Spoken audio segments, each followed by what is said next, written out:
to the NBA All-Star Weekend, what was all the fuss about? The NBA All-Star Weekend brought an electric mix of, basketball legends, musicians, I think also actors, from around the Bay Area, I think, and beyond, just to celebrate, sports and entertainment. But some loved it, some didn't. I'm not a fan of the current NBA All-Star format, Mark. Really? I don't know whether I'm old school, but I'm inclined to the old traditional All-Star format, the slam dunk contest, which involved the best players in the NBA, and the Jordan era, the Vince Carter era.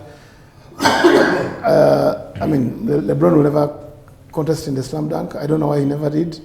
Right now at 40, I don't think he'll ever contest in the slam dunk. No, that's gone, yeah. Yeah. And then this format for me, it just doesn't cut it. I'm also not a fan of this format where you have a team captained by so-and-so and so-and-so picking his best players. This current format is even worse. You prefer Western Conference versus Eastern Conference? Absolutely. Western Conference, Eastern Conference, picked by the fans, and then they go and then they do Let me just flip the coin there and play devil's advocate like he was doing when I was talking about the stadiums. Now let me flip and defend a bit.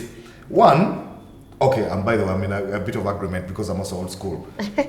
The Western Conference versus Eastern Conference format is the best for NBA All-Star. Okay. I believe it is. But it had degenerated so much from the days in the 70s and 80s and early 90s where guys used to take it a little more seriously to actually play some defense.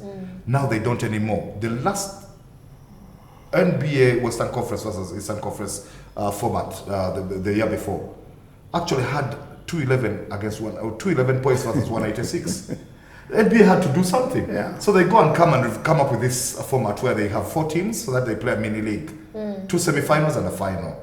And also, 2 semifinals and a final. To make it more competitive, because what they did is they had 4 teams. One is for the old guard. Shaquille O'Neal was coaching a team of the old guard. And then Charles Barkley. Charles Barkley was coaching a team of the internationals. The guys who play from outside, who come from outside of the US, who play in the NBA.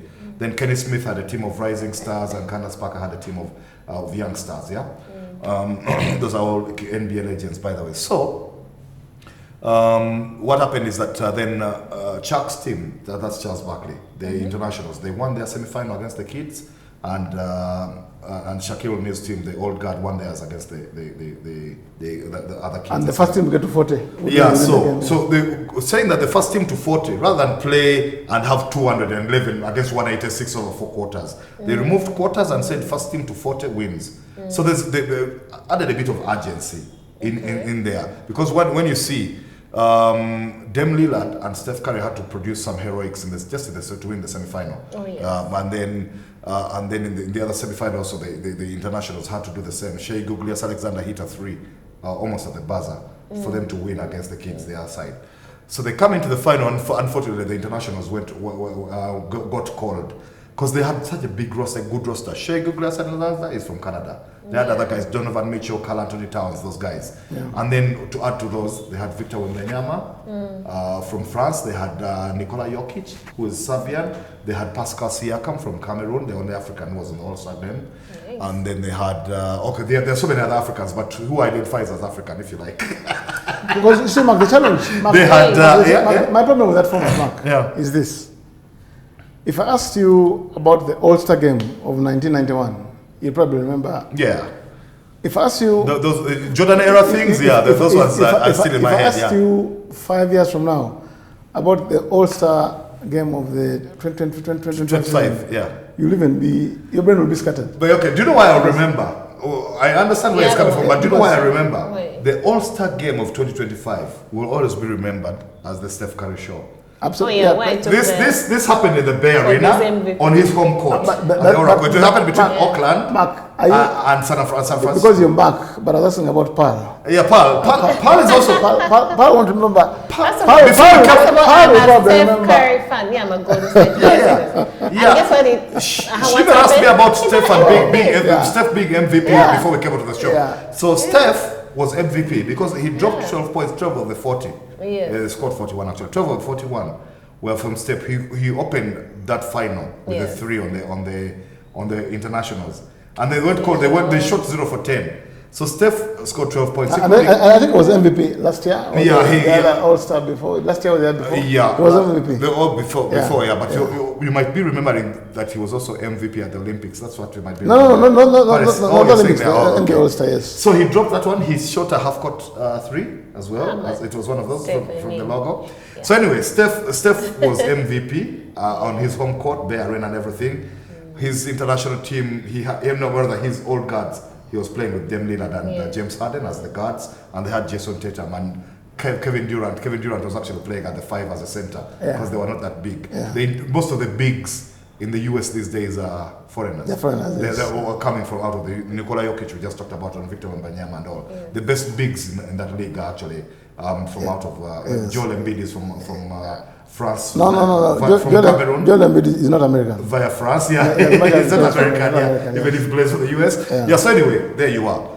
That game will be remembered for that. But for me, it wasn't even the biggest highlight of the All-Star weekend. The biggest? Because, Steph winning that was really good. The biggest highlight for me was the slam dunk contest. Now, and I'll tell you why. The slam dunk contest had declined so much over the last few years that people were beginning to shun it. It was looking bad.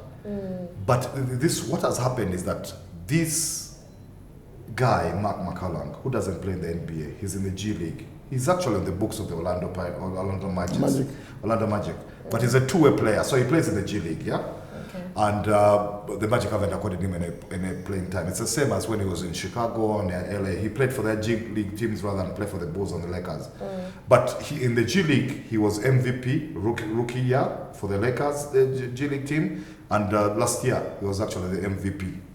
So he can play. But he's only 6'2", and he's a white boy. If you like, I hope that doesn't sound politically wrong. He's a white kid, so he comes in there. He prepares for the dunk contest. Seriously, guys had stopped taking it seriously. The last time we really had the competition in the NBA dunk contest was 2016 between Aaron Gordon and Zach LaVine. That's what the most people remember, a proper NBA slam dunk contest. We hadn't had any until this year. Now, because McCallum is the first guy, Mark McCallum has been the first guy to win 3 slam dunk contests in a row. Wow. Nobody had ever done that. So this third was his most competitive because he came up against a rookie kid from San Antonio Spurs called Stephen Castle, who had some good dunks. And in the final, Stephen Castle came up with a dunk which should have been a 50. They scored it 49s. Should have been 50s. Ball around the back and then 50 night and day for me. Yeah, 360-degree turn with ball around the back and dunk with the off hand with the left. It was a brilliant dunk. But he had some good dunks. But McCallum's 5 dunks were spectacular. He opened the contest. People usually start with a simple dunk. Opened the contest by flying over a Kia car. Kia, by the way, the sponsors of the All-Star Weekend. Flew over a Kia and the guy picked up the ball and reverse slammed it. This is a 6'2" guy. He's 6'2". And I think because Griffin Blake also jumped over a Kia car. Blake Griffin is a physical about 6'9", 6'8", 6'9". He's a big boy, but he could fly. He could fly. Now this kid can fly. He flew over a Kia, reverse dunked it. Second dunk, he came and picked the ball off somebody's head and spun in the air and dunked it on the side. Third dunk, this guy, he flew over somebody, dunked a ball that was sitting on the hoop with his left and dunked with the right. It was amazing. I need a link. The final dunk is flying over somebody with ball in hand, tips it off the rim, and then dunks it on his way back down. They were spectacular dunks, but he had competition because Stephen Castle was competing. It was good.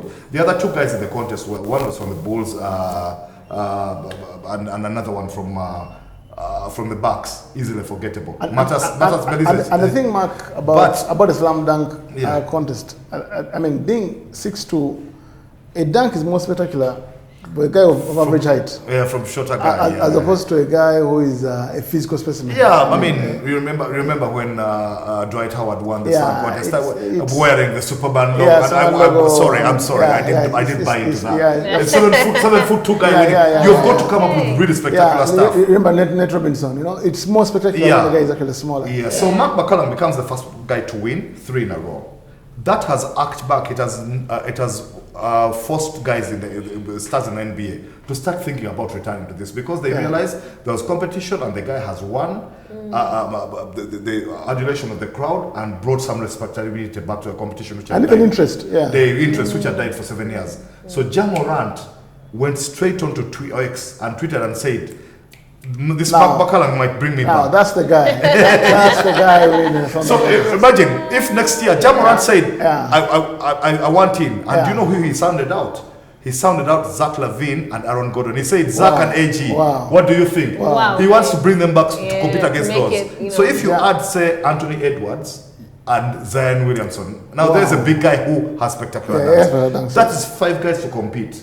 Mark Bakalang has already said, me, I'm done, unless the NBA asks me to come back. Do you know what it says? No. He's basically saying, give me money. Give me the money. Because he doesn't have the contracts that the Ja Morant has. Show me the Benjamins. Show me the money. I'm keeping this thing alive for you when it's dying. Now pay me. Now Ja Morant wants to come and dunk in it. Those are the guys who are supposed to be in it. But anyway. Rightfully so, though. Yeah, but anyway, I love that dunk contest because I love its history. So Makalang first pound to win 3 in a row. But Nate Robinson, who he talked about, also is another man who won 3. Because he won in 2006 and then 9 and 10. He managed to defend it, 9 and 10. Those are only 2 guys on 3. Michael Jordan was the first guy to defend. He won it in 87 and 88. He's one of those about 5 guys on 2. Dominic Wilkins, who has 2 also. He won in 85 and 90.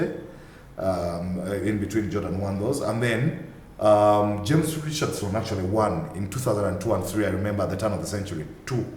And then Zach LaVine, 2015 and 2016, those 2. One was controversial, where people thought Gordon should have won. But those Kobe won once. Kobe won once, yeah. There's a few guys who have won one each. Harold Miner also won 2, but they were not in the row. He won 2, but most of the other guys have been winning 1 each. You talked about Blake Griffin. Those are guys who won 1. Sean Kemp and all the others. But anyway, so that's why it was a highlight of the weekend for me, because Mark Bakalang has got interest back into the dunk contest. So much so that Ja Morant and Zach LaVine and Anthony and Aaron Gordon coming out of James Zion Williamson might come back into it. Even Giannis, now that's a tall guy who would have to convince me if he won it, because the guy is 7 foot. He's 6'11". So Giannis responded to Ja Morant's tweet by saying, "If you came, I'd come." Something like that. I'd come back and roll. So they made that interesting a bit. Interesting. So largely I found positives, even if people are dissing it, and of course there was other positives. One, I thought that Kevin Hart was funny. He was the one who kept doing all the talking. He was funny himself. And then there was the highlight mark of the fact that inside the NBA, the show was closing. NBA, because TNT is losing it. So Shaquille O'Neal, Kenny Smith, and Charles Barkley. That's done. They're done with Annie Johnson. They'll be doing it as 4. That was their last show. They're done. It's going over to NBC. Well, it's been. So it was a bit of a cutted thing. But also the other thing is that this dunk contest paid tribute to Vince Carter. Vince Carter is the greatest dunker of all time. Probably bigger than Michael Jordan and Sean Kemp and Dr. J. Dr. J, those are the guys who we used to consider the best dunkers in history. And then Vince Carter just came and Air Canada and he took over them. But remember, he had won his 2000 title at the Bay. When they were still playing at the Oracle. So they paid tribute to him. And he was in the commentary box with Kenny Smith, and they called back Bakalang's dunks, and that was beautiful for me. Oh yes, absolutely. Wow, guys, that was amazing. Thank you so much, Maxley.